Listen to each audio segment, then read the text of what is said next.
komputer. Oke, Bapak Ibu bisa cek sendiri, di situ ada website ya yang bisa ngitung. Nah, di situ sebentar, screen-nya saya ganti ya. Kira-kira ini tampilannya seperti ini. Apakah harus pakai website ini? Ya tidak harus. Bapak Ibu bisa cari banyak ya key function tabel gitu. Misalkan kalau Bapak Ibu suka sama tabel-tabelan begitu ya. Ya bisa di situ key function. Nah, karena sekarang zaman mudah ya, kita pakai yang langsung saja. Kita mencari apa? Mencari nilai X-nya. Nah, nilai X-nya berarti pakai inverse. Diketahui nilai inverse nilai key function-nya berapa? 0,05. Lah, tulis saja 0,005. Diinversekan slide, aduh ketemu 2,57.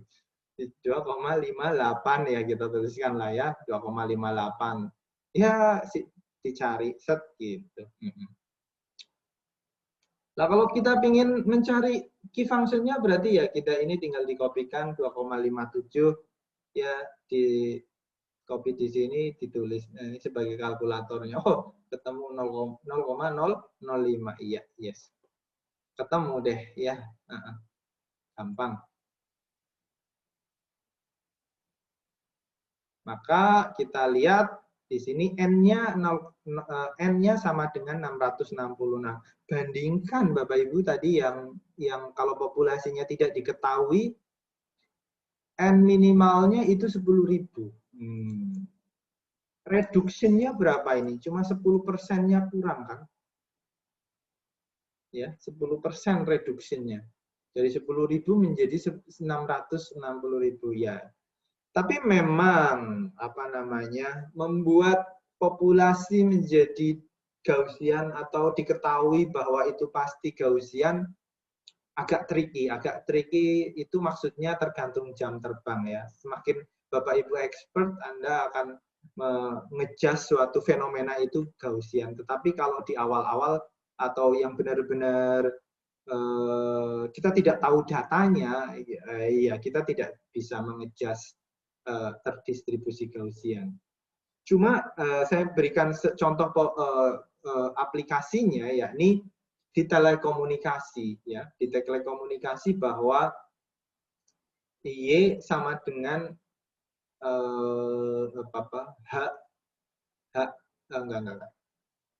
Y sama dengan X plus M. Yes.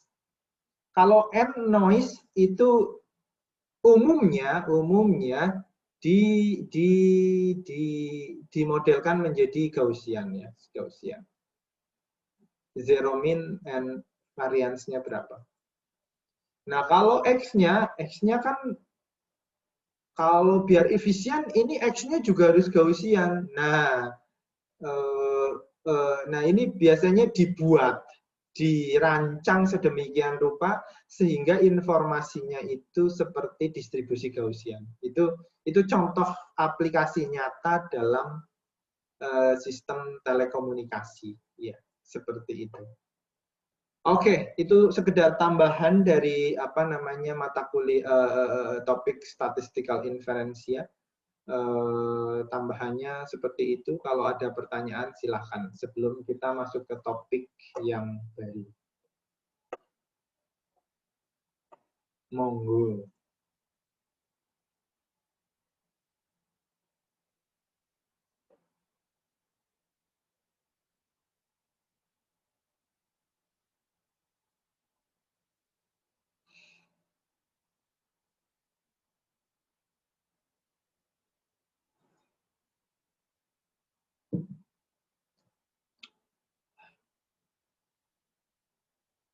Pak, mau rekan Jumat minggu lalu bisa di-share karena Jumat kemarin sinyalnya. Bisa. Iya, Bu Nurul, mohon maaf belum saya upload ke YouTube. Agak padat acara. Mudah-mudahan habis ini saya usahakan. Sekalian rekaman hari ini. Yes.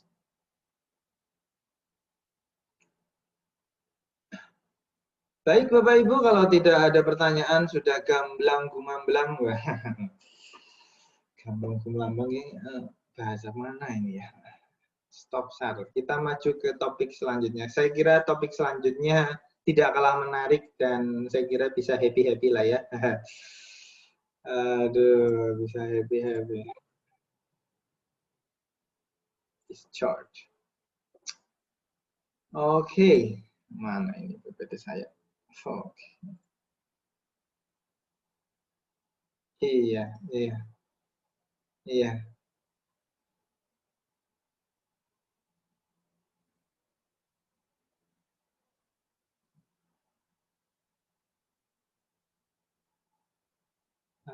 Iya. Oke, yang terakhir adalah permodelan matematik. Ya, judulnya sepertinya sih serem, tapi isinya nggak terlalu serem kok. Ya.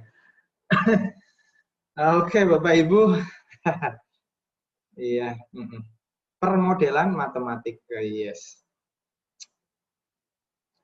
Tujuannya apa? Oke, ini outline-nya adalah definisi permodelan, permodelan matematik itu apa, mengapa, bagaimana, kemudian aplikasinya, yes, tujuannya apa, siklus permodelannya apa, dan prinsip-prinsip permodelan matematik, yes. Mengapa perlu saya sampaikan permodelan matematik? Karena apa namanya? Dalam pengolahan data dan analisis sebelum nanti Anda mahir dalam mengoperasikan software-software, saya kira mungkin kalau outputnya komersialisasi, si user nggak really concern ya dengan matematik ya. Tapi kalau tujuannya adalah ya dalam waktu dekat tujuannya adalah tesis dan penelitian, dasar matematik, permodelan matematik itu penting. Justifikasinya ada di sana. Salah satunya. Nah, mana pointer saya? Oke, definisi permodelan. Yes. Permodelan adalah miniatur atau abstraksi sebuah objek. Yes. Bisa dikatakan dengan pola objek. Ya, kita lihat dan contoh atau tiruan objek. Ilustrasi penggambaran dari sebuah objek. Kita lihat gambar-gambar ini bukan merupakan penghias dan pemanis semata. Ini adalah contoh dari sebuah permodelan. Di sini ada sebuah miniatur gedung atau sebuah miniatur tata kota. Yes, miniatur ya. Di sini ini adalah pola-pola, misalkan pola-pola aliran air. Ya, ada yang polanya menyebar tidak tentu arah ke segala arah. Ini ada yang menyerupai sistem saraf. Nah, ini menyerupai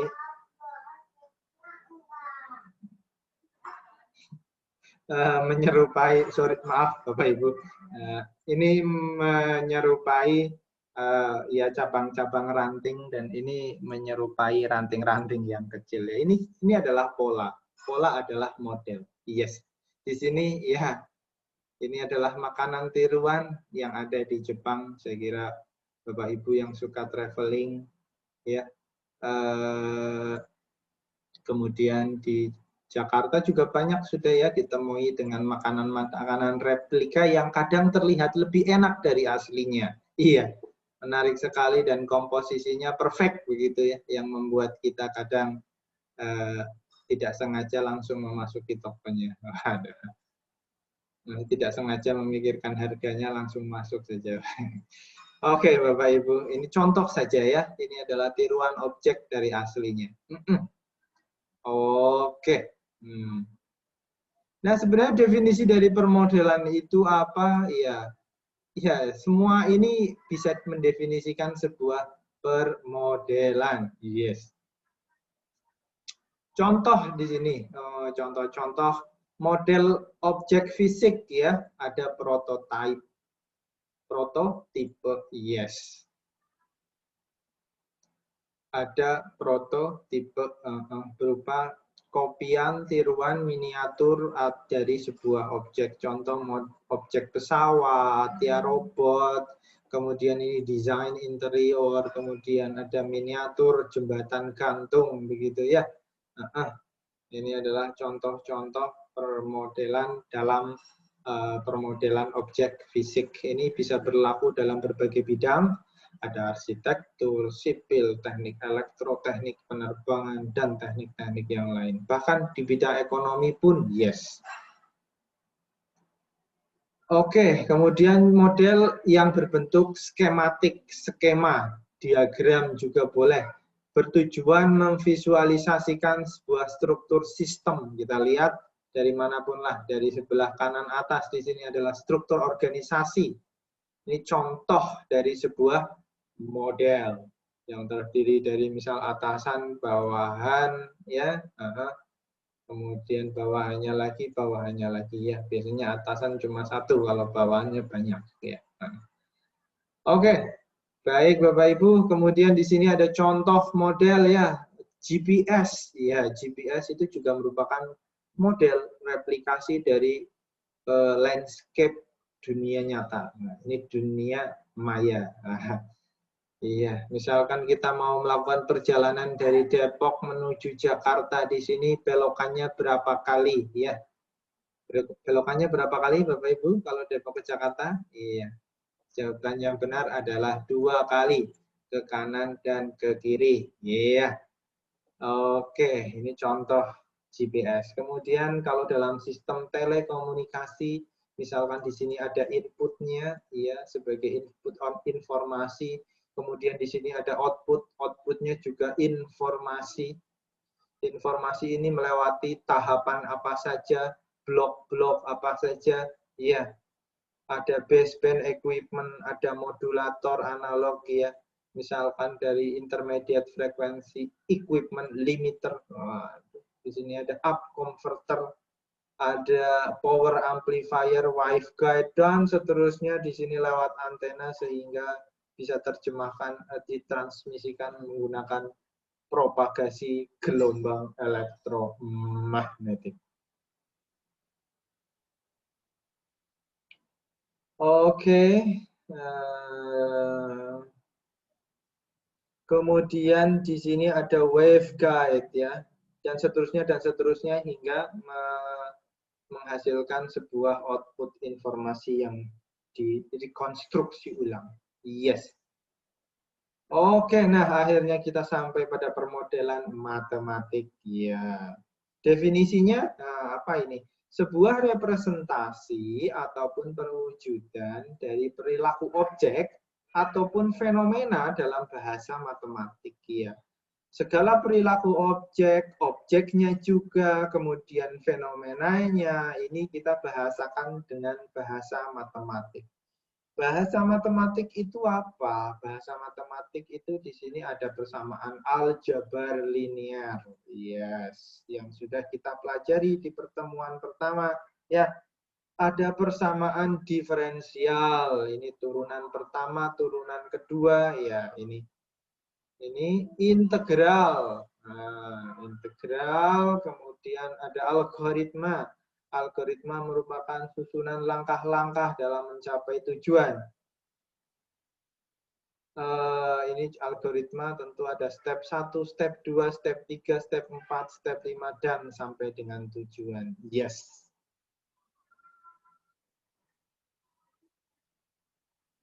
Oke, kemudian ada formulasi atau teorema, ya. Teorema atau formulasi, ya. Kalau orang telekomunikasi ini sangat sudah paham sekali dengan rumus nenek moyang. Iya. Rumus nenek moyang apa ini? The famous Shannon limit capacity. Ya, untuk menghitung sebuah kapasitas kanal agar sebuah kanal itu bisa memuat informasi. Ya. Di sebuah formulasi di sini ada operasi matematis, ini penambahan, kemudian ada pembagian, kemudian ada logaritma, ya. Kemudian apa? Ada perkalian di sini, perkalian. Gitu. Ini adalah sebuah formulasi atau teorema juga bisa dikatakan begitu. Oke. Mengapa perlu permodelan matematik? Iya. Kira-kira mengapa, Bapak Ibu?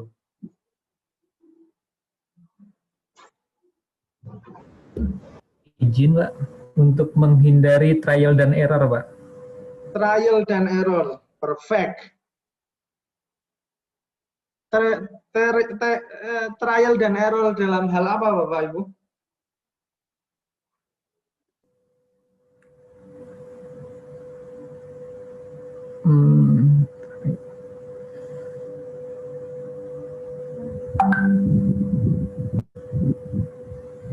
Izin, Pak, kalau di artificial intelligence untuk menentukan algoritma yang paling tepat, Pak, dengan probabilitas yang paling baik. Algoritma paling tepat dengan probabilitas yang paling baik. Oke. Iya. Walaupun masih abstrak, ini algoritma yang tepat dan probabilitas apa ya, Pak? Kayak sidang aja nih ditanya-tanya.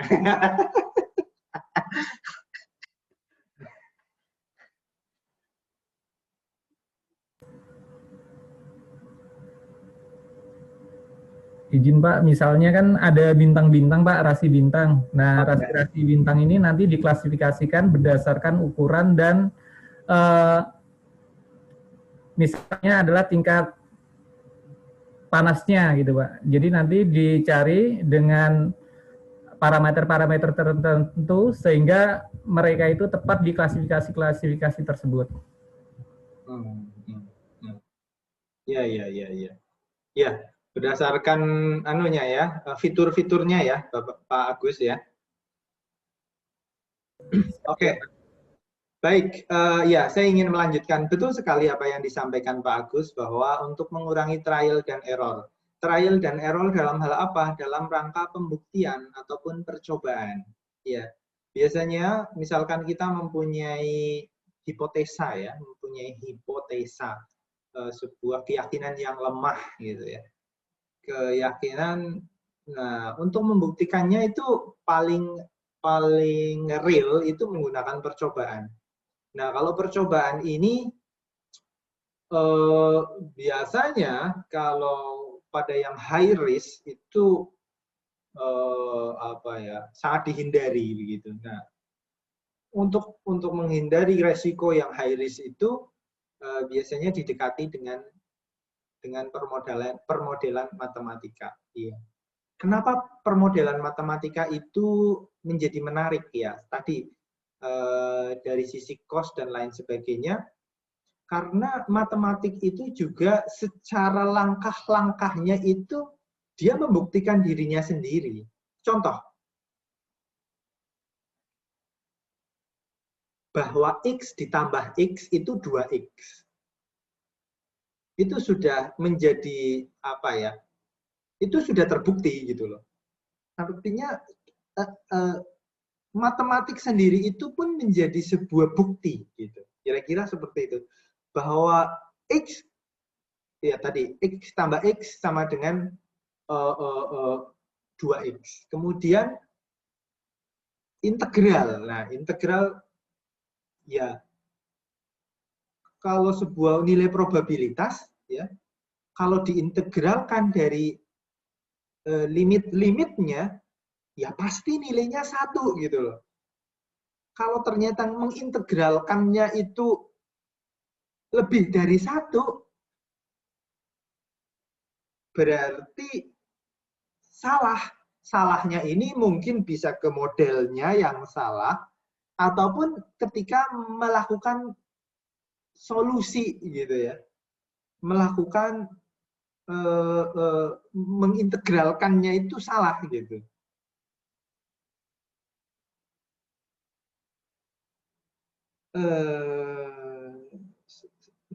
Dulu waktu saya pernah dapat cerita tapi saya belum dapat referensinya tapi insya Allah ada nanti kalau memang Bapak Ibu menemukan. Jadi ada sebuah cerita bahwa sebuah peluncuran pesawat luar angkasa ini meledak gitu ya. meledak. Nah, ini sebelum diluncurkan itu akan dimodelkan terlebih dahulu. Terus diinvestigasi bla bla bla bla bla, ternyata ada satu perhitungan yang membuat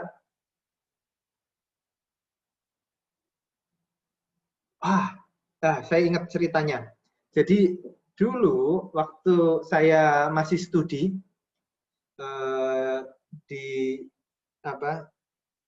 studi di Jepang, pemberi beasiswa itu setiap tahun biasanya membawa studentnya itu ke salah satu ke pusat-pusat pengembangan teknologi. Nah, waktu itu adalah ke Japan pokoknya yang badan antariksanya Jepang lah. Dan saya di situ kemudian salah satu naratornya mengatakan Jepang itu mengalami beberapa waktu yang lalu, dia bercerita beberapa waktu yang lalu ada satelitnya yang hilang di geostationary itu, ada yang hilang. Kenapa hilang? Karena setelah di-trace, komputernya itu ada yang menghitung hasilnya itu tak hingga. Tak hingga berarti kan sesuatu dibagi 0. Itu menjadi undefined, tidak terdefinisi. Nah, itu ada sebuah software yang dari modelnya itu menghitung itu. Jadi karena kesalahan komputer, kesalahan perhitungan seperti itu menjadi hilang ininya satelitnya, ya tidak bisa terkontrol gitu ya. Ya akhirnya salah satu ilmuwannya itu nggak dipecat tapi tidak diberi tugas, kira-kira seperti itu. Itu adalah contoh real, at least cerita real lah, karena saya mendengar sendiri dari pemaparan naratornya. Pentingnya sebuah permodelan matematika. Ya, kita lihat di PPT. Eksplorasi dan penemuan bidang teknik, bidang ekonomi, bidang kesehatan, dan sistem lainnya tidak cukup dilakukan dengan metode teoritis saja. Perlu dibuktikan kan, Bapak Ibu? Nah, ini dibuktikannya ini paling valid, bukan paling valid ya, bisa dilakukan beberapa hal. Salah satunya umumnya adalah percobaan. Ya. Percobaan yang dilakukan secara langsung pada objek real ini mempunyai banyak tantangannya. Membutuhkan waktu yang lama. Loh, ya gampang ini. Contohnya adalah penelitian yang berbasis alam. Berbasis alam. Sangat tergantung pada alam. Ya, contohnya adalah misalkan keefektifan sebuah obat ya pada sebuah, mohon maaf, misal janin begitu ya, janin bayi yang akan dilahirkan. Berarti kan sejak diberikan misalkan di awal harus nunggu 9 bulan dulu untuk melihat hasilnya. Contohnya seperti itu. Nah, itu contoh misalkan dalam proses reproduksi. Ataupun dalam astronomi juga, misalkan kita ingin melihat komet gitu ya, ada komet yang periodenya itu 120 tahun, 70 tahun. Nah, berarti kan kita harus menunggu selama itu, membutuhkan waktu yang lama untuk melakukan percobaan yang real, ya, pada objek yang real. Ini salah satu tantangannya. Begitu pula saya punya cerita waktu S3 dulu ada teman dari dosen UGM, beliau dari farmasi melakukan percobaan stem cell pada tikus ya. Ya karena tikus maksudnya alam, makhluk hidup dan alam gitu ya. pada kasus tertentu kita tidak bisa nge-push, tidak bisa melihat hasilnya secara cepat, hasil penelitiannya, sehingga ya konsekuensinya karena ya namanya tikus gitu ya. Misalkan kita kasih stem cell gitu, diinjekkan sel, biasanya yang menarik adalah ada kanker, sel kanker, kemudian di stem cell bagaimana dia berinteraksi dengan sel kankernya untuk dia bisa melawan sel kankernya. Nah, ini kan proses yang lama. Jadi teman saya itu dia menguji stem cell untuk sebuah kanker. Nah, kankernya ini diinjekkan dulu kepada tikusnya, kemudian setelah dalam tanda kutip tumbuh, kemudian dia baru diinjekkan stem cell-nya, kemudian dilihat efeknya begitu terhadap stem cell tersebut. Nah, ini proses nginjek sel kankernya, kemudian proses nginjek stem cell-nya, gitu kan, merupakan proses yang lama begitu ya. Ya akhirnya ya merupakan tantangan tersendiri untuk bisa lulus tepat waktu. Masing-masing punya ceritanya dan tidak bisa disamakan. Ada yang mohon maaf misal studinya ada yang 2 tahun selesai, 3 tahun selesai. Ini sangat tidak bisa disamaratakan karena sebuah riset ada kalau yang matematik, elektro ya disimulasikan, kalau komputernya bagus, ada superkomputer ya cepat selesai. Tapi kalau yang berbasis alam, misalkan mengambil S2, S3, bidang biologi ataupun yang berkaitan dengan alam ini, salah satu challenge-nya adalah waktu. Yes. Nah, kemudian faktor lain adalah berbiaya tinggi ya. Kadang ini merupakan konsekuensi dari waktu yang lama, tetapi juga ini bisa merupakan parameter yang berdiri sendiri. Iya. Berbiaya tinggi ya, contohnya misal Bapak Ibu melakukan eksplorasi ke Antartika, ya tentu kesananya ini membutuhkan akomodasi yang banyak. Ya. Dan ini pun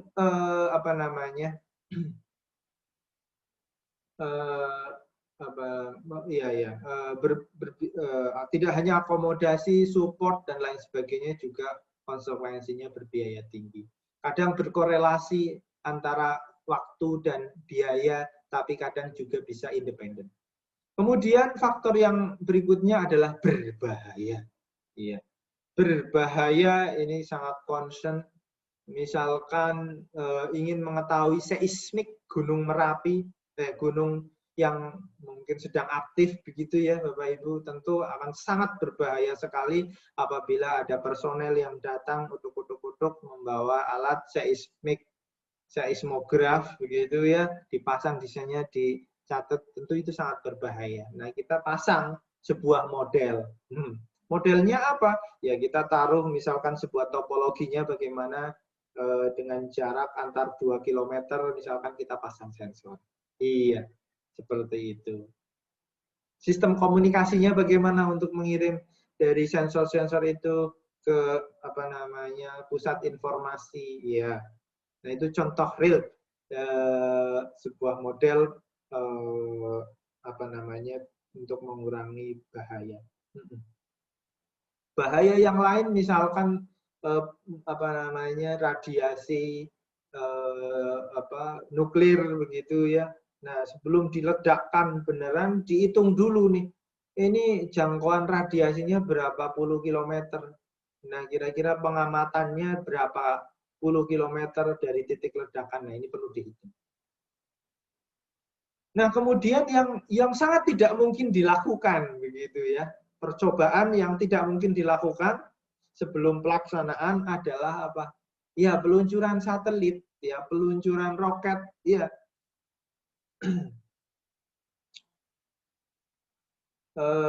Tidak mungkin dilakukan. Nah, ini perlu disimulasikan, perlu dimodelkan terlebih dahulu menggunakan matematik. Ya.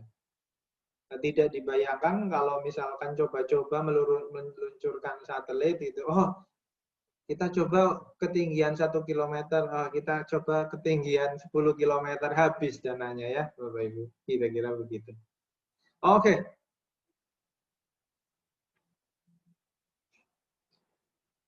Dalam berbagai aplikasi permodelan ini, misalkan ya, ini ada untuk memodelkan epidemi COVID ya, permodelan trafik kendaraan ya, ini contohnya sebelah kanan, trafik kendaraan. Jadi kita bisa setting kecepatan kendaraannya, setting durasi nyala lampunya, begitu ya. Tergantung dari misal inputnya adalah kecepatan kendaraan, kepadatan kendaraan, gitu dan lain sebagainya. Oke, kita sedikit melihat apa nih? Melihat video lah dikit ya. Oh, apa ini?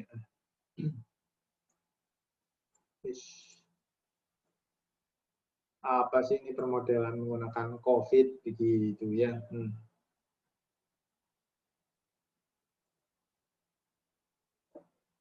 Oke, yes.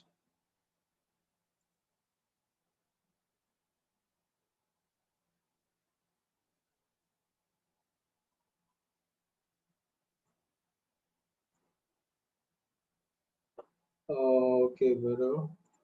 Gitu.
Oke, baik Bapak Ibu, itu contoh saja aplikasi penggunaan pemodelan matematik menggunakan pada bidang epidemiologi.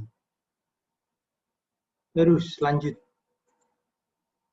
Nah, tujuan dari permodelan matematik itu apa? Tujuannya pertama adalah analisis, mencari hubungan sebab akibat sebuah fenomena. Kemudian membuat sebuah prediksi, menyajikan pengetahuan tentang fenomena di dunia nyata, kemudian mencari solusi optimal. Oke, mencari analisis sebab akibat dari sebuah fenomena.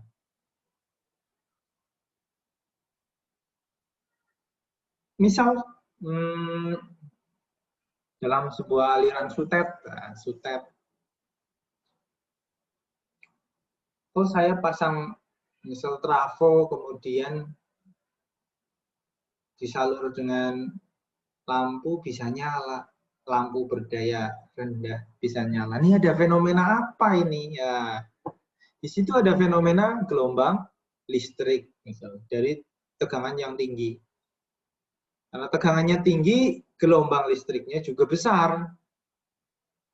Gelombang listriknya besar sehingga menginduksi menginduksi trafo sehingga menimbulkan arus bolak-balik. Nah, dari arus bolak-balik itu timbul arus.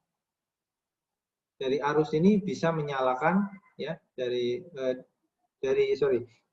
gelombang elektromagnetik kemudian masuk trafo beresonansi kemudian menjadi gelombang elektromagnetik melalui menjadi arus listrik bolak-balik melalui kabelnya.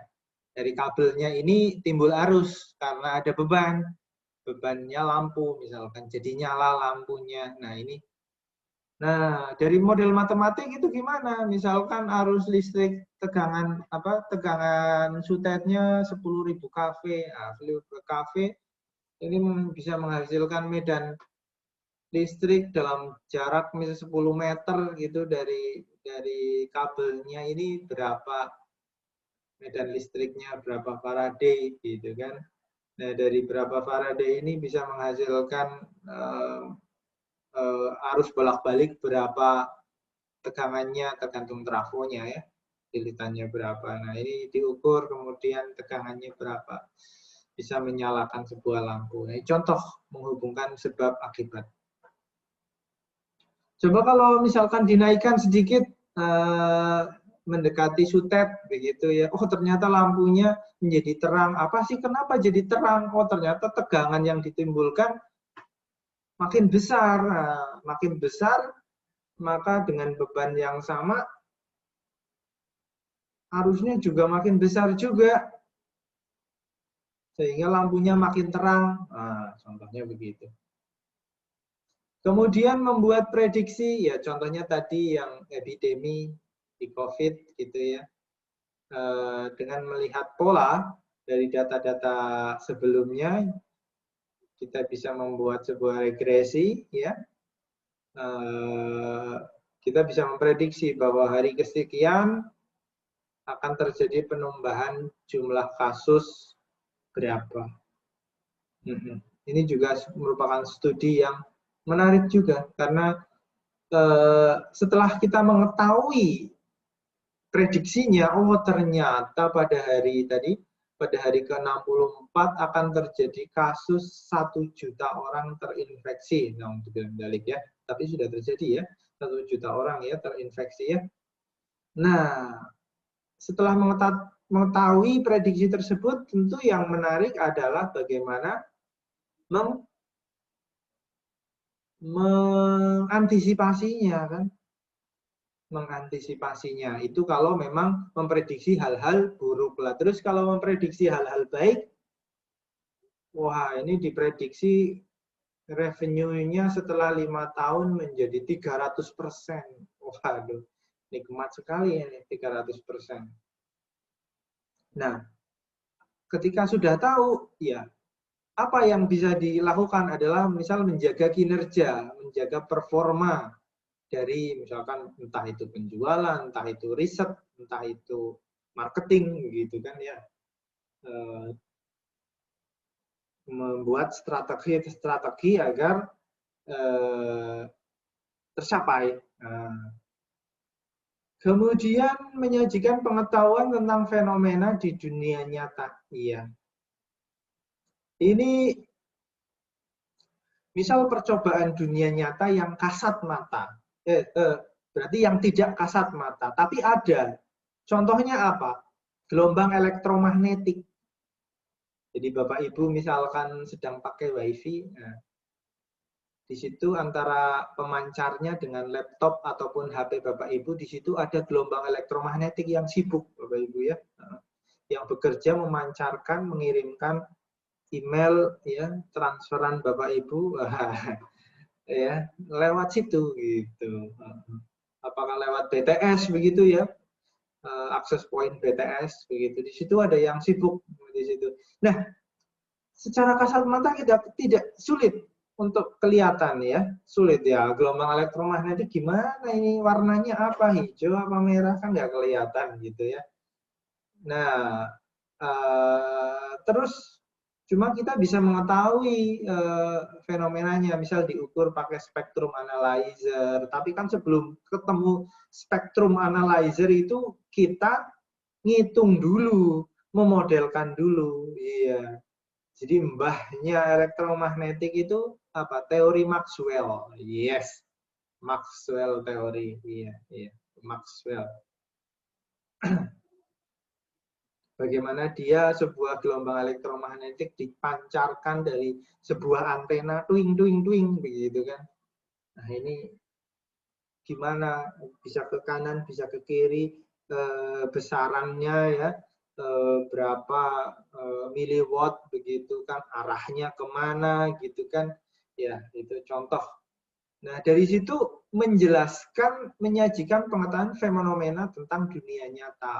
Berarti kan secara kasat mata tidak kelihatan, tetapi kita bisa mengolahnya, membudidayakan, mendayagunakan sehingga bisa bermanfaat, bahkan bisa dijual begitu kan. Sesuatu yang nggak kelihatan bisa dijual. Nah, kan luar biasa. Dan yang lebih gila lagi ada yang beli begitu. Yang beli ya ini pada customer telepon seluler. Oke, maaf bercanda ya Bapak Ibu ya. Oke. Oke. Contoh lain yang akhir-akhir ini, entah saya sudah menjelaskan di kelas ini atau belum, tentang fenomena apa? Fenomena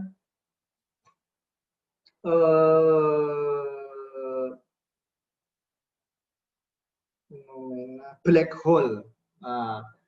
Fenomena black hole ya. Kan selama ini black hole itu kan diyakini dan dipercaya ada berdasarkan teori Einstein gitu. Teori Einstein membuktikannya gimana? Ya membuktikannya dia dengan matematika, begitu. Nah, akhir-akhir ini sudah dibuktikan bahwa black hole itu ada.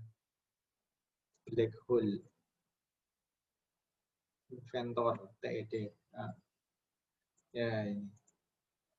Entah saya sudah pernah membagikan atau belum kepada Bapak Ibu. Kalau sudah ya nggak apa-apa, kalau belum ya bagus. Saya bagikan di chat ya. Nah, ini bisa lihat. Oh, bisa nonton. Gimana dia menemukan black hole? Yes. Dari sebuah apa namanya? Black hole itu biasanya berada di pusat galaksi. Pusat galaksi ke bumi itu sangat jauh. Untuk bisa melihat, dia membutuhkan teropong dengan diameter minimal selebar bumi.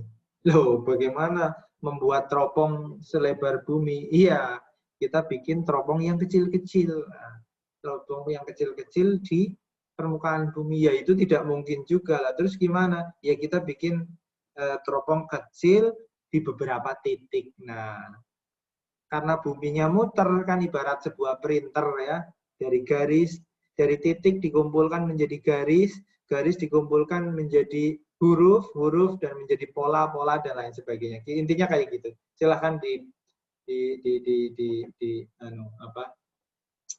dilihat sendiri penjelasannya. Ya, sangat menarik, menarik sekali. Bisa menginspirasi Bapak Ibu lah. Mungkin dia udah menemukan black hole-nya Bima Sakti, mungkin Bapak Ibu bisa menemukan black hole-nya galaksi yang lain. Oke, baik Bapak Ibu. Menjadikan solusi optimal, yes. Ya, mencari solusi optimal. Misalkan ada sebuah objection function, fx. Sebut saja ini adalah contohnya adalah fungsi revenue. Revenue misalkan didekati dengan kebetulan ya, kebetulan ini adalah persamaan kuadrat begitu ya, persamaan kuadrat di sini. Nah, persamaan kuadrat itu kan ada titik maksimum ya atau titik minimumnya. Nah, titik maksimum atau titik minimumnya. Kalau sebuah fungsi penjualan misalkan adalah sebuah fungsi yang mempunyai titik maksimum, lah gimana mendapatkan titik maksimum? Dicari X-nya, kapan begitu, pada kondisi apa X-nya. Nah, ini bisa diturunkan dfx terhadap dx gitu. Ini ketemu nilai X-nya. X-nya dx ini sama dengan 0, itu 2x plus 1 begitu. X-nya berarti setengah begitu ya. X-nya sama dengan min setengah begitu. Berarti di titik ketika min setengah. Contohnya begitu. Atau dia mempunyai sebuah fungsi revenue tapi fungsinya seperti ini. Minimum. Wah, berarti kita hindari dong, jangan sampai pada ketemu posisi ini ya. Kalau udah sampai sini ya segera loncat ke sini biar naik lagi gitu. Ya, contohnya seperti itu. Atau dihentikan penjualannya biar nggak untung, nggak rugi. Gitu. Contohnya seperti itu. Ini mencari solusi optimal. Oke. Nah, siklus permodelan matematik. Ini siklusnya gimana? Pertama adalah dari sini. Yes, observasi fenomena. Iya. Tentu sebuah permodelan matematik dia harus mempunyai tujuan. Tujuannya nyata begitu ya. Nyata. Ini untuk apa model ini begitu kan?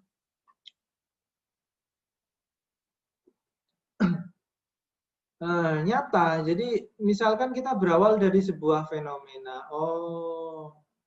Ya misalkan fenomenanya adalah pandemik. Ini datanya Indonesia kok naiknya seperti ini. Setiap hari naiknya 4.000, 4.000, 4.000, 4.000 begitu kan. Ini penyebabnya apa?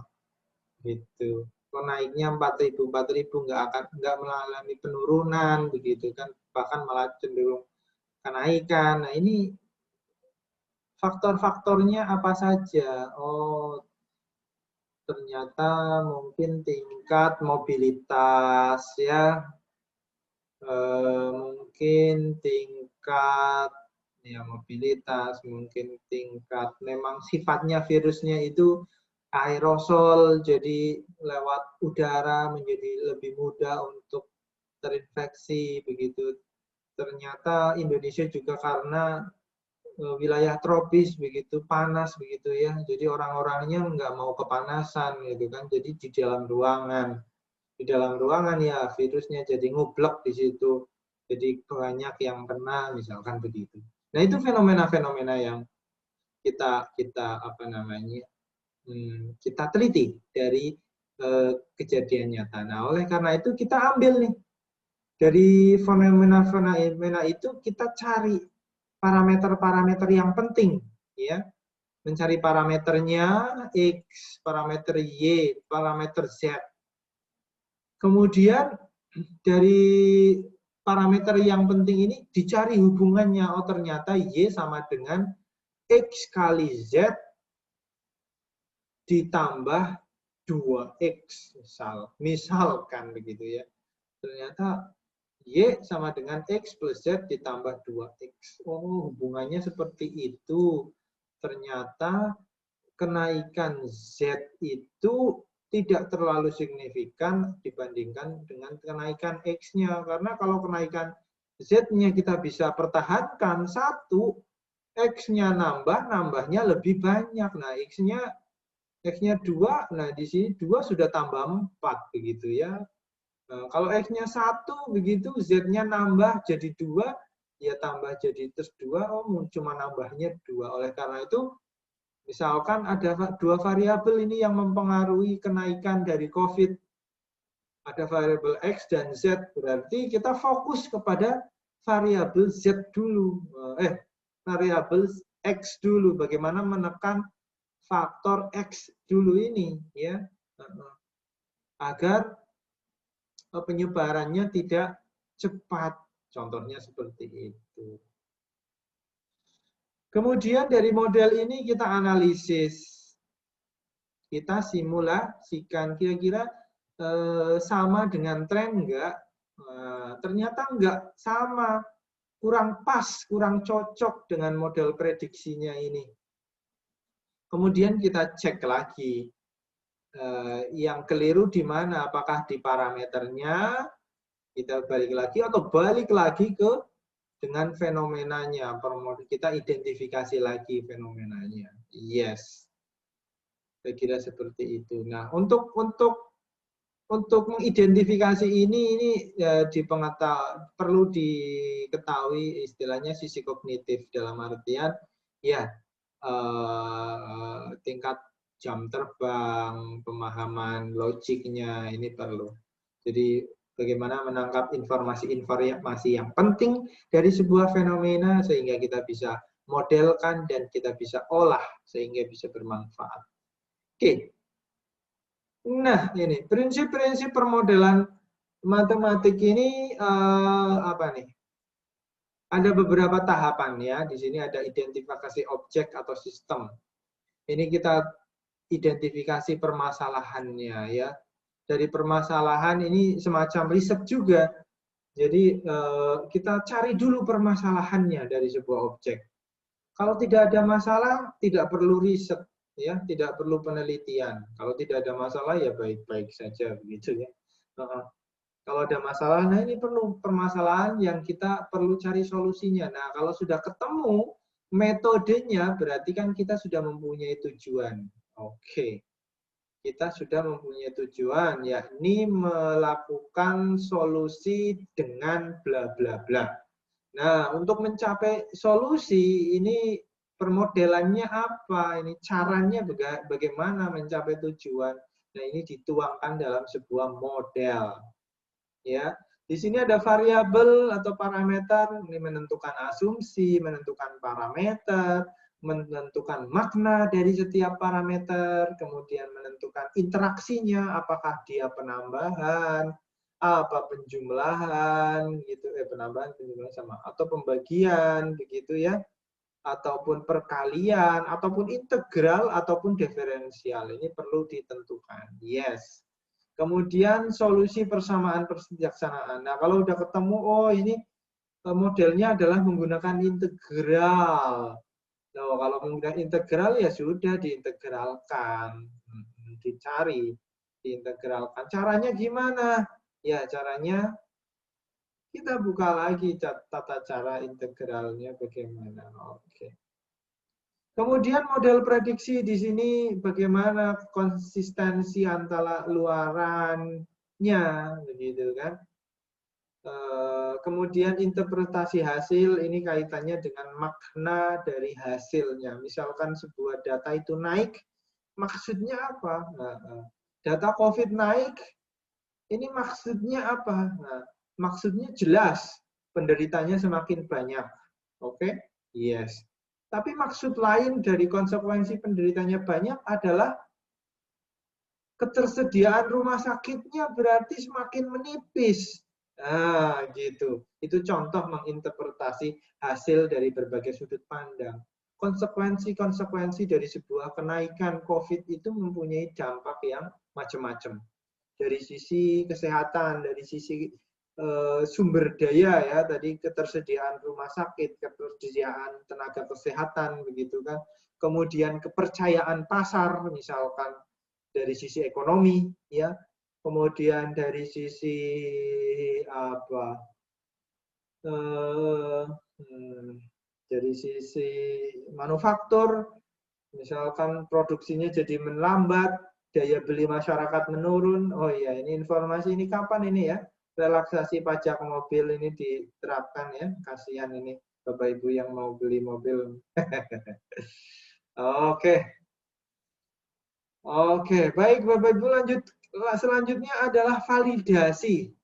Dibandingkan dengan percobaan atau dengan membandingkan dengan percobaan atau intuisi. Jadi dicek dari penurunan solusinya, misalkan proses integralnya, proses diferensialnya, itu perlu dicek.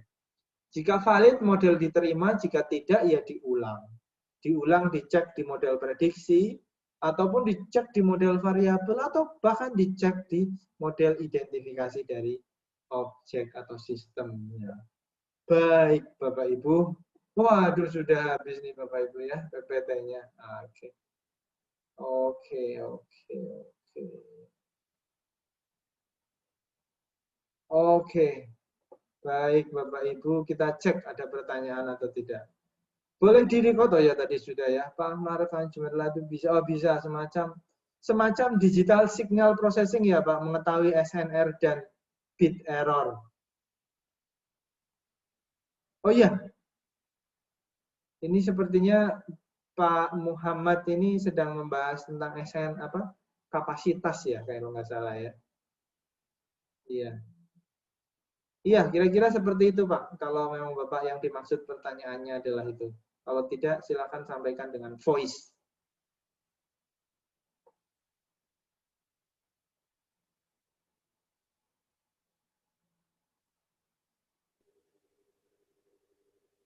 Silakan kalau Bapak Ibu ada pertanyaan yang lain. Yes.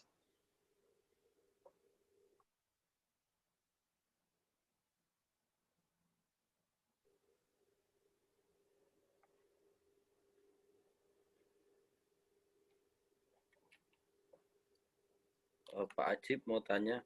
Iya, silakan Pak. Nanti untuk format penelitiannya nggak jauh beda dengan yang Pak Ajib jelaskan tadi ya? Urutan-urutannya itu ya? Kalau kita mau nyusun tesis gitu Pak, misal. Sebagian iya, sebagian. Jadi sebenarnya nanti Bapak Ibu akan mendapatkan di metode penelitian sih lebih lebih jelasnya, sistematisnya. Tapi ini sekilas untuk menentukan sebuah topik itu pertama harus dicari permasalahannya dulu, Pak. Oh iya, Pak. Sebelum permasalahan kita cari fakta-faktanya dulu berdasarkan referensi-referensi yang kredibel. Dari fakta-fakta, kemudian kita cari permasalahannya. Nah, kita harus betul-betul bisa mengidentifikasi permasalahan dan bisa mengklasifikasikan ini sebuah masalah atau sesuatu yang dibikin masalah. Ya, jadi biasanya permasalahan yang bagus itu memang dibutuhkan oleh masyarakat. Dan kemudian setelah dapat permasalahannya nanti dicari solusinya. Nah, dari solusinya itu pun diidentifikasi kembali. Solusinya itu macam-macam. Misal ada A, B, C. Sebagai contoh, misal saya ingin dari Depok ke Jakarta, permasalahannya seperti itu. Ada bagaimana caranya? Lewat KRL, lewat bis, lewat Gojek dan lain sebagainya. Oh, terus kita identifikasi nih plus minusnya lewat Gojek apa, lewat kereta apa, lewat ini apa plus minusnya. Nah, kalau masih ada minusnya, coba kita selesaikan yang minusnya dulu. Misal pakai Gojek mahal, nah gimana caranya biar murah? Gitu kan. Contohnya seperti itu, Bapak Ibu. Nah, kemudian setelah dapat metodenya, ya itu yang akan kita kerjakan tujuannya. Misalkan bagaimana kita ke Jakarta menggunakan Gojek tapi murah, gitu. Kira-kira seperti itu. Nah, itu. Nah, terkait dengan topik atau mata kuliah ini, mata kuliah pengolahan data ini sebenarnya sebagai salah satu bisa menjadi topik Bapak Ibu, karena materi ini atau tren keilmuan ini sedang naik daun. Ya, sebenarnya tidak, parameternya tidak hanya naik daun. Naik daun tentu ada karena alasan yang lebih objektif adalah bermanfaat, begitu. Kira-kira seperti itu, Pak Muhammad Pinandito. Terima kasih, Pak. Iya, sama-sama, Pak. Silahkan kalau ada pertanyaan yang lain.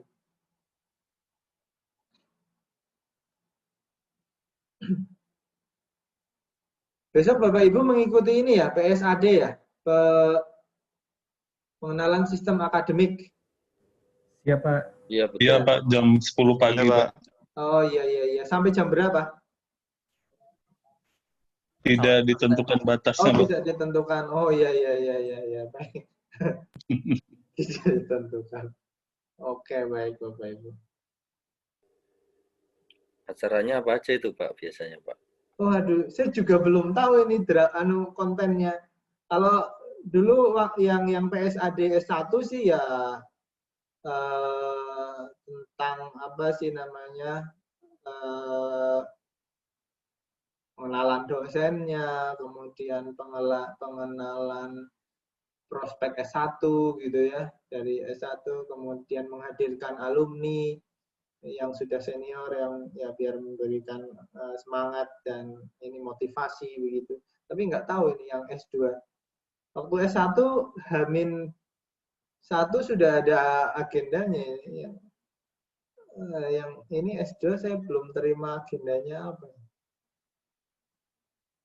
Oke, baik Bapak Ibu. Wajib ikut ya, Pak? Arahannya gimana, Pak? Saya belum jelas gitu, Pak. Karena saya ada kerja juga dari pagi sampai sore. Jadi nggak tahu nih saya bisa ikut apa enggak. Nah, untuk kewajibannya saya nggak berani menjawab wajib atau tidak karena saya nggak tahu sih ininya. Tapi kontennya kira-kira sih itu. Ya, Bapak Ibu ya sebaiknya sih ikut ya kalau ingin mengetahui strategi-strateginya mungkin ya, tapi nggak tahu sih kontennya apa. Tapi ikut dulu nanti kan karena online juga ya, dalam artian mungkin bisa dalam tanda kutip disambi, mungkin biasanya sambil dengerin radio ini dengerin dengerin PSAD gitu, sambil kerja, contohnya begitu.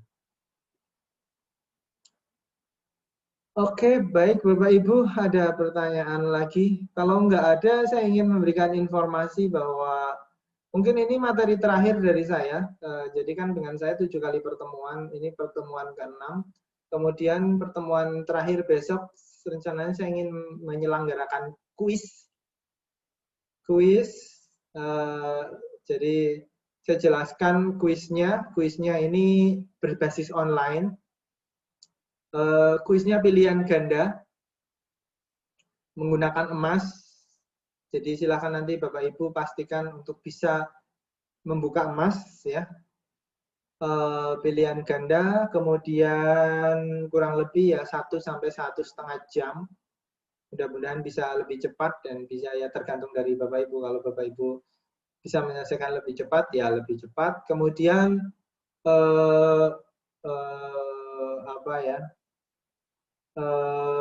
open book ya, jadi silakan Bapak Ibu bisa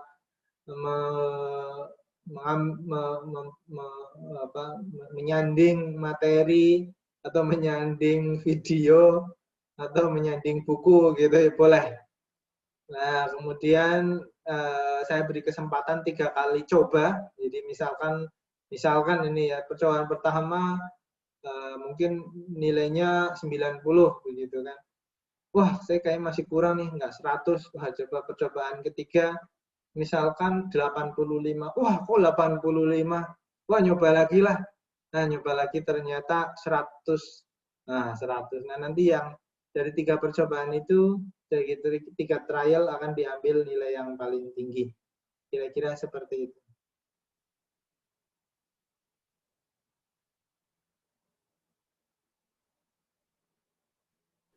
Itu hari apa ya Pak rencananya Pak? Oh, harinya ya officially hari Rabu Bapak Ibu. Jadi ya, saya akan buka mulai jam 4. Ya, mulai jam 4. Terus apakah harus diselesaikan hari itu juga? Tidak, ya. Silakan, saya akan buka mungkin 2 hari, selama 2 hari.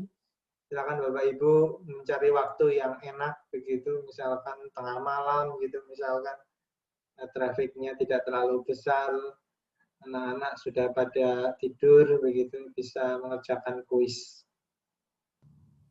Kira-kira seperti itu. Jadi nggak fix jamnya ya Pak ya? Bebas Oh, gitu. enggak. Yang fix itu durasinya saja. Jadi nggak mesti hari Rabu atau? Iya, enggak mesti harus hari Rabu jam 4, enggak Bapak Ibu. Namun secara ofisial saya buka mulai jam 4. Sampai kapan Pak? Maksudnya dari hari Rabu itu sampai? Iya, sampai 2 hari ke depan. Jadi 2 hari ya? Berarti Jumat. Ya, Jumat sebelum jam 4 ya. Oke. Tintanya Pak, apakah sistemnya submit atau gimana Pak? Pilihan ganda, jadi Bapak Ibu tidak perlu submit, jadi cukup pilih-pilih yang Bapak Ibu sukai aja nanti. Kalau nomor 1 yang disukai A, diklik A gitu Pak. Kira-kira seperti itu, pilihan ganda kok. Nggak perlu submit, foto-foto butuh kertas. Paling kertas kalau mau ngitung-ngitung silahkan. Ini semua materi ya Pak? Ya, dari awal sampai dengan hari ini. Yes. Pak, mau nanya yang dimaksud dengan 3 kali percobaan, apakah dari hari Rabu sampai Kamis itu kita bisa coba 3 kali atau ada hari Ya. berikutnya? Iya, maksudnya adalah dari Rabu sampai Jumat sore itu Bapak bisa nyoba 3 kali. Atau ya skemanya Bapak mau nyoba hari Rabunya 2 kali, hari Rabunya sekali, hari Kamis sekali, Jumat sekali juga boleh. Atau mau dicoba, misalkan penasaran gitu, baru ngerjain, wah saya nyoba lagi lah gitu. Langsung ngerjakan setelah percobaan pertama, langsung lanjut percobaan kedua, ya boleh seperti itu. Berarti langsung keluar nilainya Pak ya? Langsung keluar nilainya. Oke. Durasinya maksimal 1,5 jam ya Pak? Ya, kurang lebih 1,5 jam. Saya belum mengkompilasi soalnya, jadi ya kira-kira segitulah. 1,5 jam buat 1 kali percobaan, Pak? Yes. Kira-kira soalnya ada berapa, Pak? Saya belum selesai terus terang bikin soalnya. Ya, berdoa saja, mudah-mudahan sedikit gitu ya. Amin. Amin. Kalau belum selesai bikin soal, banyak kayaknya nih, Pak. Iya. Tinggal dihitung aja probabilitasnya lah ya, Pak. Percobaan 1, percobaan 2, dan ketiga soalnya sama apa enggak, Pak?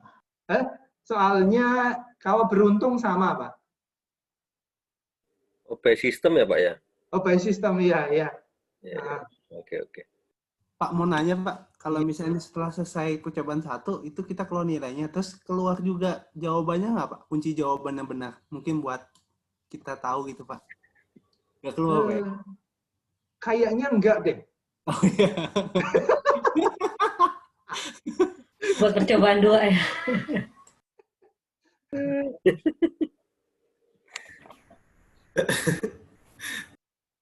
Masukan Pak, kayaknya menarik Pak. Apa Pak? Bisa keluar jawabannya Pak. Oh iya. Wani piro Pak?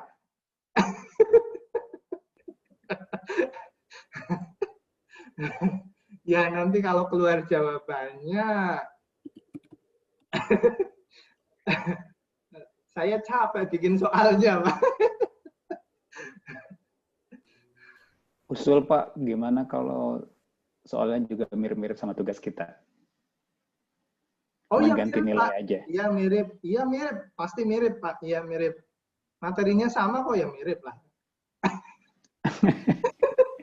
Untuk pembahasan tugas kita, Pak, itu Nanti sebelum jawaban dari tugas saya post di ini ya, di emas ya, Bapak Ibu. Mudah-mudahan dari dari postingan bisa paham gitu. Karena tugasnya sebenarnya gampang kok ya, gampang-gampang kok. Bagi yang gampang, Pak. jawabannya yang susah, Pak. Ini mahasiswa udah SD pinter-pinter argumentasi. Yang gampang tinggal uploadnya doang, Pak. Pas nyari jawabannya susah. Oh iya.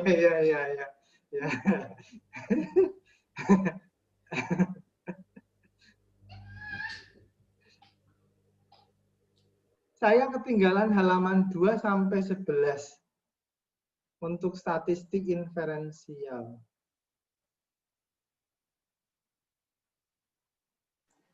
Ya tadi saya susah nyambung Pak, jadi ketinggalan deh tuh keterangannya. Oh yang tadi? Iya Pak. Ini. Itu hari ini apa kapan? Oh enggak, kalau yang statistik inferensial sudah saya posting di grup Pak, di YouTube ada.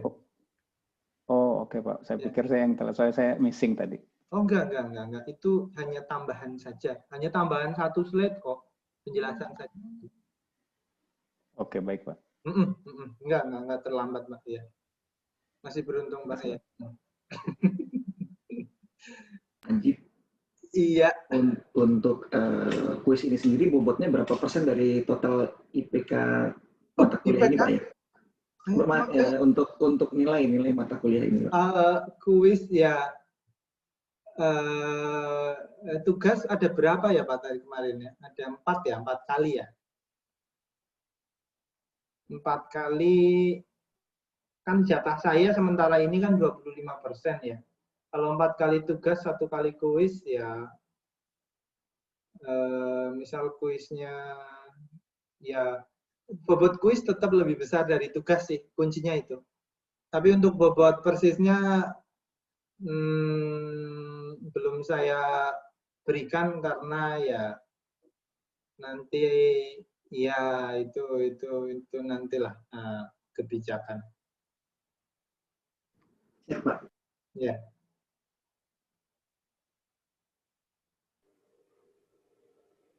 Nanti setelah kuis masih Pak Ajib atau udah selesai Pak? Setelah kuis berganti dosen Pak. Kalau nggak salah itu dengan Pak Aris nanti dengan optimisasi. Pak Aris urutannya jadi Pak Aris, Kadep, kemudian ada Prof. Benyamin, kemudian yang terakhir dengan Pak Muiz. Yes.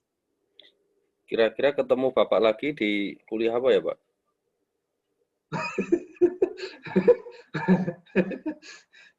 Apa ya?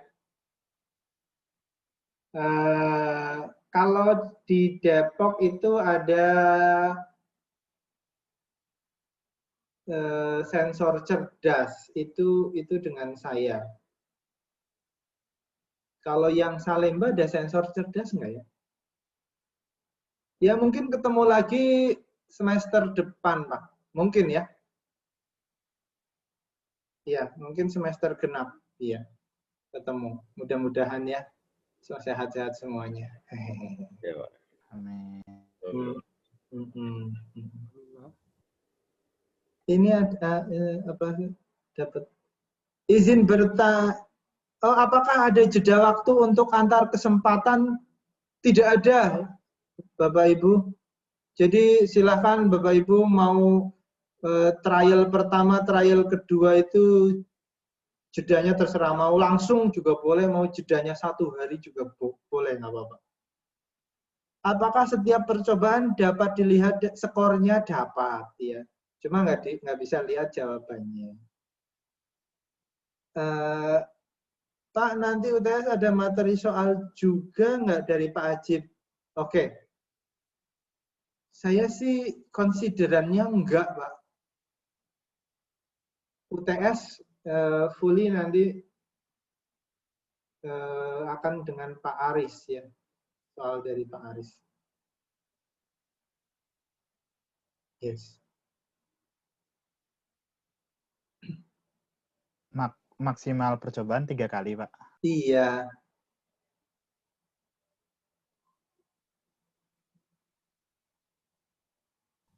Pak, kalau untuk misalnya kesempatan pertama itu misalnya soal 1 sampai 40. Untuk misalnya kita ada perubahan di soal 1 masih bisa diubah ya, Pak ya? Apa dia bentuknya next nggak bisa dibalik lagi? Misalnya next Kayaknya tab sebentar. di speech atau Kayaknya next. langsung jadi misal ada soal 1 muncul set langsung dipilih. Terus Ya, submit. Begitu juga nanti langsung dieksekusi jawabannya. Tapi kalau kita mau ada perubahan ganti jawaban nggak bisa, Pak ya? Kalau sudah disubmit, maksudnya sudah pilih kemudian confirm, kayaknya nggak bisa deh. Saya ke soal kedua kan, terus Ya. kita dipikir kayaknya soal 1 ada yang salah deh, ganti nggak bisa ya, Pak? Nggak bisa. Oke. Kalau di skip dulu bisa nggak Pak itu Pak? Misalnya soal nomor 1 di skip dulu gitu Pak, dikerjakan belakangan gitu Pak. Kayaknya bisa deh. Kayaknya bisa, Pak.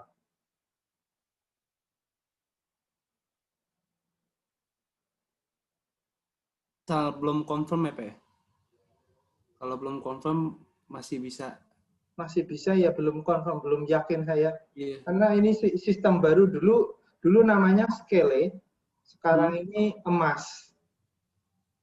Kalau dulu Skele, kalau Skele dulu bisa kayak gitu, tapi kalau sekarang emas kayaknya nggak bisa gitu. Jadi saya belum, terus terang belum nyobain sendiri, sebenarnya baru bikin soal saja gitu. Iya Pak, agak ngeri Pak. Kalau kita ada salah, ya salah. Iya, ya salah kan bisa trial lagi kan. Nah, 3 kali doang Pak, kesempatan. Iya. Saya jelek semua.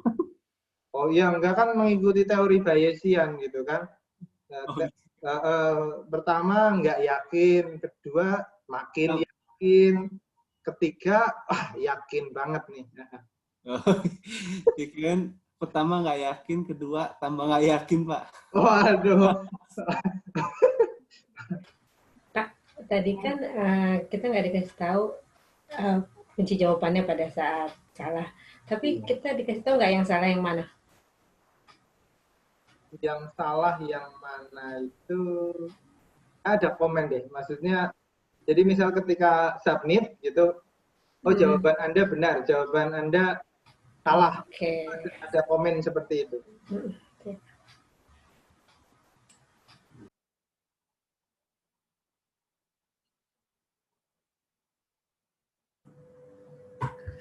Izin Pak, ada bocoran jumlah soalnya Pak? Oh, bocoran soalnya? Jumlah ada soal. Pak. Jumlah soal. Hah? Hibah? Kenapa Pak Agus? Izin jumlah soalnya Pak. Jumlah? Jumlah soal. Gerbang soal? Jumlah soal Pak. Jumlah? Iya Pak. Jumlah Pak. Iya. Tadi udah ditanyakan, saya belum menentukan jumlahnya karena soalnya belum selesai dibikin. Iya. Oke, nggak apa-apa Bapak Ibu, biasa aja. Soal dan persoalan itu biasa ya dalam kehidupan.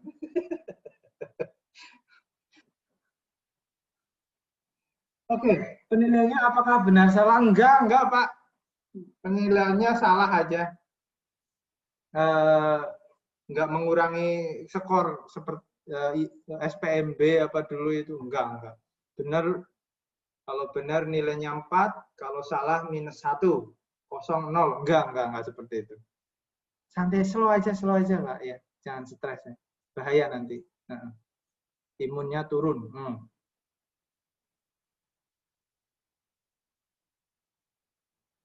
Pak, ada pertanyaan Pak. Iya. Kalau misalnya Pak ada yang nggak berhalangan Pak selama 3 hari itu, misal ada yang tahu Pak, karena corona gitu Pak. Iya. Nah, terus bisa ini nggak Pak? Bisa, maksudnya susulan nggak Pak? Maksudnya? Oh bisa nyoba lagi. Iya, kan dia masih ada, atau mungkin dia udah nyoba 1, sisa 2, itu nggak bisa lagi ya Pak ya?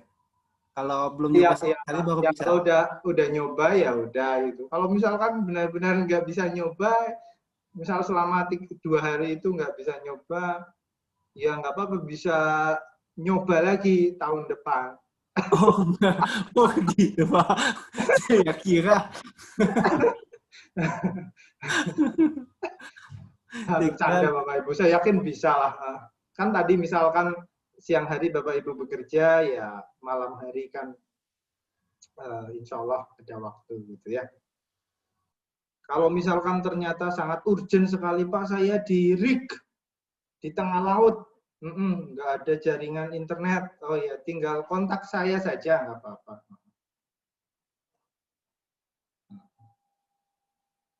Oke ya Bapak Ibu, ini kayaknya diskusi kita tentang kuis makin menarik ya.